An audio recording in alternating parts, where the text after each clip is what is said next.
Students, आज हमारा third lecture है चैप्टर नंबर 1 का। लेक्चर नंबर 2 अगर आपने देखा हो तो उसमें हमने डेफिनेशंस को डिस्कस किया था जो एसोसिएटेड थी मैट्रिसेस से। अगेन कुछ डेफिनेशंस हमारी रह गई थी, उन्हें हम इस लेक्चर में डिस्कस करेंगे। नेक्स्ट डेफिनेशन हमारे पास है, दैट इज सिमेट्रिक मैट्रिक्स। अब स्टूडेंट्स, सिमेट्रिक मैट्रिक्स क्या होता है? अगर आप बुक पे डेफिनेशन देखें तो लिख रहा है, let's say we have a matrix M. A matrix M is said to be symmetric matrix if M transpose is equal to M. But यहाँ पे हमने जेनेरिक मैट्रिक्स लिया A and show that A transpose equals to A।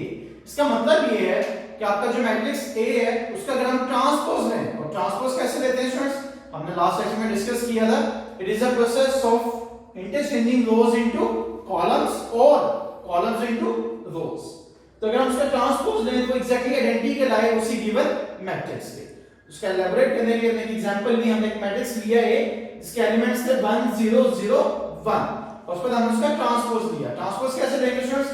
First row convert हो जाएगा first column में और second row interchange हो जाएगा सेकंड कॉलम में। और अगर आप देखें ट्रांसपोज लेने के बाद वो जो मैट्रिक्स आया तो एग्जैक्टली आइडेंटिकल है अपने फर्स्ट गिवन मैट्रिक्स से। So we can write A transpose is equals to A। अगर ऐसी कंडीशन आ जाए कोई भी मैट्रिक्स ट्रांसपोज लेने के बाद उसी गिवन मैट्रिक्स के इक्वल आ जाए, that is known as symmetric matrix. उसके बाद हमारे पास डेफिनेशन है, that is of skew symmetric matrix. अब स्टूडेंट्स, स्क्यू सिमेट्रिक कब होगा? ये थोड़ा सा डिफरेंट है सिमेट्रिक की निस्बत। कैसे? अगर आप कंडीशन देखें तो उसकी जनरल कंडीशन ये है, A transpose is equals to negative of A। It means कि आप ट्रांसपोज लेंगे और वो उसके नेगेटिव के इक्वल आएगा। अगेन इसको भी एलैबोरेट करने के लिए मैंने एक एग्जांपल ली। मैंने एक मैट्रिक्स लेट किया A जिसके एलिमेंट्स हैं 0 -2 2 एंड 0। स्टूडेंट्स, इसका हमने ट्रांसपोज लिया। अब देखिए जब ट्रांसपोज लेंगे तो फर्स्ट जो रो है वो इंटरचेंज हो जाएगी फर्स्ट कॉलम में और सेकंड रो इंटरचेंज हो जाएगी सेकंड कॉलम में। बट ये इसके आइडेंटिकल नहीं है। उसके बाद हमने क्या किया, हमने नेगेटिव कॉमन ले लिया। अब ऑब्वियसली 0 सेम वही 0 ही रहेगा। 2 पॉजिटिव था नेगेटिव हो गया, 2 नेगेटिव था पॉजिटिव हो गया and same 0 as it is. अब अगर आप ये मैट्रिक्स देखें तो ये मैट्रिक्स एग्जैक्टली आइडेंटिकल है किसके? अपने गिवन मैट्रिक्स के। So we can write A transpose is equal to negative of A। अगर ऐसी कोई कंडीशन बन रही हो तो ऐसे मैट्रिक्स को हम क्या कहते हैं? Skew symmetric. ऐसे मैट्रिक्स को हम क्या कहते हैं? Skew symmetric matrix. So students, ये बहुत इंपॉर्टेंट शॉर्ट क्वेश्चन है, difference between symmetric and skew symmetric. Paper में आपको इससे सोल्यूशन क्वेश्चंस भी आएंगे और हम नेक्स्ट 1.3 और 1.4 में इसके क्वेश्चंस भी जरूर करेंगे। नेक्स्ट स्टूडेंट्स, अगर आप देखें तो डेफिनेशन है डायगोनल मैट्रिक्स की। अब ये जो तीन डेफिनेशंस हैं, डायगोनल, स्केलर और आइडेंटिटी, ये एग्जैक्टली एक दूसरे के साथ एसोसिएटेड हैं। स्टूडेंट्स, डायगोनल को जरा ध्यान से समझिएगा।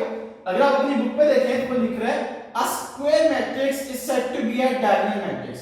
कि एक स्क्वायर मैट्रिक्स डायगोनल मैट्रिक्स होगा इफ दो कंडीशंस हैं, at least one diagonal entry is non-zero and all other entries should be zero।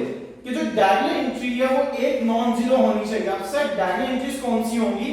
मैंने ये एक मैट्रिक्स लिखा, ये जो एंट्रीज हैं आपकी, these are known as diagonal entries. और इसके अलावा जो भी एंट्रीज होंगी उन्हें हम नॉन डायगोनल एंट्रीज कहते हैं। अब सर दोबारा से मैं इसको डिस्क्राइब कर रहा हूं। डायगोनल मैट्रिक्स एक ऐसा मैट्रिक्स है जिसके डायगोनल में एटलीस्ट एक एंट्री नॉन जीरो हो, यानी एक एंट्री जीरो के अलावा कोई भी नंबर होना चाहिए और बाकी जितने भी एंट्रीज हैं वो जीरो होनी चाहिए। ये दो कंडीशंस हैं जिसके बाद ये डायगोनल मैट्रिक्स आपका बनेगा। अब यहां पे एक और इंपॉर्टेंट वर्ड है, that is square matrix. A square matrix is called a diagonal matrix. अब स्टूडेंट्स, आपको याद होगा स्क्वायर मैट्रिक्स हमने पढ़ा था जिसमें नंबर ऑफ रोज और नंबर ऑफ कॉलम्स इक्वल होते हैं। अब यहां पर रेक्टेंगुलर मैट्रिक्स नहीं आ सकता। सर क्यों नहीं आएगा? क्योंकि उसमें डायगोनल नहीं बनेगा आपका, उसमें आपका डायगोनल नहीं बनेगा। सो that is why the word square is most important here. अब इसी की बेस पे आगे दोनों डेफिनेशंस डिफाइन की जा रही हैं। नेक्स्ट डेफिनेशन आपके पास scalar matrix. Students, scalar matrix क्या होगा? If diagonal entries are same, let say equal to a constant number k। अगर आपकी डायगोनल एंट्रीज सारी सेम हो जाए, अब लेट्स से डायगोनल एंट्रीज में जो आपका है कोई नंबर आ जाए k और नॉन डायगोनल उस तरह से 0 रहे, तो ऐसे मैट्रिक्स को हम क्या कहते हैं? Scalar matrix. बट इस पर कंडीशन ये है कि वो जो आपका कांस्टेंट k जो हमने ऐड किया वो 0 और 1 नहीं होना चाहिए। स्टूडेंट्स में 0 और 1 के अलावा कोई और नंबर हो, लेट्स से एग्जांपल ले लेते हैं √4 0 0 √4। अब ये जो आपके एलिमेंट्स हैं, ये डायगोनल एलिमेंट्स हैं, ये सेम है, ये सेम है, तो क्या हो जाएगा, ये स्केलर मैट्रिक्स बन जाएगा। ये क्या बन जाएगा, ये स्केलर मैट्रिक्स बन जाएगा। स्टूडेंट्स इसी बेस पर हम नेक्स्ट डेफिनेशन को डिफाइन करेंगे which is identity matrix. Students simple लिखा हुआ है डायगोनल एंट्रीज इक्वल टू 1। अगर आपकी वही डायगोनल एंट्रीज जो हमने स्केलर में बात की थी कि 0 1 नहीं होनी चाहिए, अगर 1 हो जाती है, यानी सारी डायगोनल एंट्रीज क्या आ जाए, 1 आ जाए, तो मैट्रिक्स आपका क्या बन जाएगा, वो आइडेंटिटी मैट्रिक्स बन जाएगा। वो मैट्रिक्स आपका क्या हो जाएगा, आइडेंटिटी हो जाएगा। इसीलिए हमने कंडीशन अप्लाई कर दी थी स्केलर पर कि वो 0 और 1 नहीं होना चाहिए, बिकॉज़ अगर वो 1 होता है तो वो आइडेंटिटी बन जाएगा। उसमें से इंटरेस्टिंग बात, अगर डायगोनल एंट्रीज आपकी 0 हो जाए तो वो नल मैट्रिक्स बन जाएगा। वो क्या बन जाएगा, वो एक नल मैट्रिक्स बन जाएगा। अब मैं अगेन एक बार दोबारा ओवरव्यू दे रहा हूं डेफिनेशंस का। फर्स्ट थी सिमेट्रिक। सिमेट्रिक में हमने पढ़ा कि A transpose should be equals to A। अगर आप किसी मैट्रिक्स का ट्रांसपोज लेते हैं वो A के इक्वल आना चाहिए। फिर आपने स्क्यू सिमेट्रिक को देखा। स्क्यू सिमेट्रिक में क्या था कि ट्रांसपोज लेने के बाद तो नेगेटिव के इक्वल आना चाहिए, नेगेटिव ऑफ दैट मैट्रिक्स, तो क्या हो जाएगा, वो स्क्यू सिमेट्रिक हो जाएगा। फिर आपने देखा डायगोनल। अब बेसिकली जो डायगोनल स्केलर आइडेंटिटी है, ये तीनों एक दूसरे से इंटरलिंक्ड है। जैसे डायगोनल मैट्रिक्स में क्या था, स्क्वायर, आपका जो मैट्रिक्स है वो स्क्वायर मैट्रिक्स होना चाहिए और एटलीस्ट एक डायगोनल एंट्री आपकी नॉन जीरो होनी चाहिए, उसके अलावा जितने भी एंट्रीज हैं वो जीरो होनी चाहिए। अगर में से एक भी कंडीशन ट्रू नहीं हो रही तो वो जो डायगोनल मैट्रिक्स है वो नहीं होगा। फिर स्केलर मैट्रिक्स आपने देखा तो उसमें डायगोनल एंट्रीज आपकी सेम होनी चाहिए, डायगोनल एंट्रीज आपकी एग्जैक्टली सेम होनी चाहिए। अगर ऐसा केस आ जाता है जिसमें डायगोनल एंट्रीज आपकी सेम है तो वो स्केलर मैट्रिक्स बन जाएगा। और उसके बाद अगर डायगोनल एंट्रीज आपकी 1 की इक्वल है और बाकी एलिमेंट्स, बाकी एंट्रीज आपकी 0 हैं, तो क्या होगा, वो आइडेंटिटी मैट्रिक्स बन जाएगा। होप सो आपको अंडरस्टैंड हो गया होगा। अब नेक्स्ट हम 1.2 स्टार्ट करते हैं। स्टूडेंट्स एक्सरसाइज 1.2 का क्वेश्चन नंबर 1 अगर आप देखें तो आपसे कह रहा है identify row matrix, column matrix and null matrix from the given matrices. अब क्योंकि हमने डेफिनेशंस पढ़ ली हैं, अगर आप ए मैट्रिक्स देखें तो सब एंट्रीज क्या आ रही हैं, 0। अगर सब एंट्रीज 0 हो तो कौन सा मैट्रिक्स होता है, that is null matrix. Students second B matrix आपको गिवन है 2 3 4।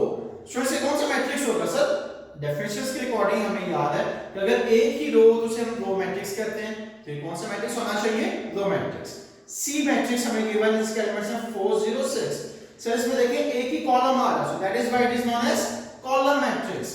फिर डी जो आपकी डायगोनल एंट्रीज है वो 1 है और नॉन डायगोनल एंट्रीज आपकी 0 है। ऐसा मैट्रिक्स जिसमें डायगोनल एंट्रीज 1 हो और नॉन डायगोनल एंट्रीज 0 हो उसे हम क्या कहते हैं, identity matrix. Students E matrix आपको एक ही एलिमेंट गिवन है दैट इज 0। अगर एक ही एलिमेंट गिवन और वो 0 हो तो ऐसा कौन सा मैट्रिक्स होगा, इसे हम नल मैट्रिक्स भी कहते हैं।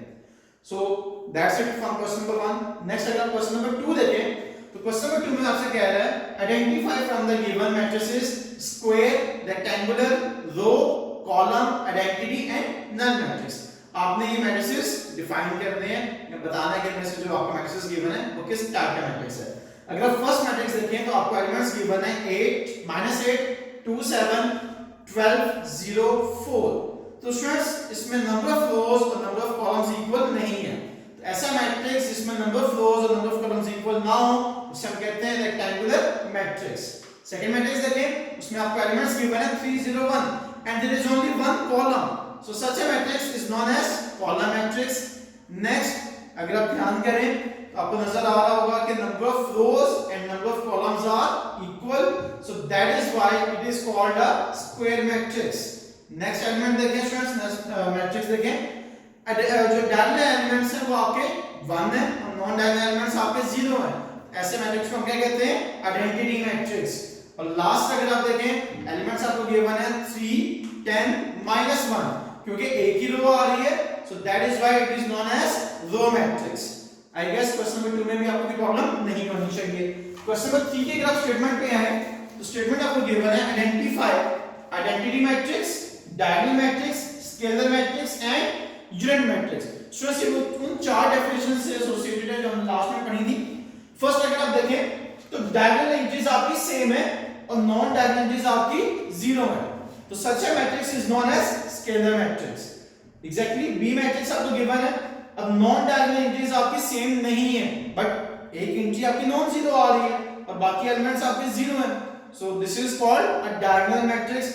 इस तरह से स्टूडेंट्स सी और डी मैट्रिक्स है। आई गेस इसमें भी आपको कोई कंफ्यूजन नहीं होनी चाहिए। That's all from lecture number 3। इंशाल्लाह हम कल मिलेंगे लेक्चर नंबर 4 के साथ। अल्लाह हाफिज।